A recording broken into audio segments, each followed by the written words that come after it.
বৈষম্য বিরোধী ছাত্র আন্দোলনে নিহত এক শিক্ষার্থীর সরকারি অনুদানের টাকা দিয়ে দ্বিতীয় বিয়ে করার অভিযোগ উঠেছে তার বাবার বিরুদ্ধে। ঘটনাটি ময়মনসিংহের ঈশ্বরগঞ্জ উপজেলার। অভিযোগ করেছেন শহীদ শিক্ষার্থী শেখ শাহরিয়ার বিন মতিনের মা মমতাজ বেগম। তার দাবি ৭ লাখ টাকা কাবিন ও প্রায় সোয়া ৫ লাখ টাকার গহনা দিয়ে দ্বিতীয় বিয়ে করেছেন আব্দুল মতিন।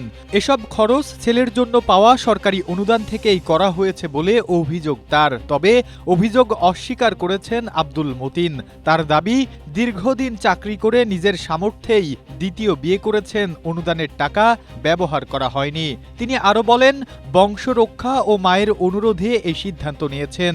এদিকে শহীদের মা অভিযোগ করেন, ছেলের মৃত্যুর পর থেকেই তাকে দ্বিতীয় বিয়ের জন্য চাপ দেওয়া হচ্ছিল।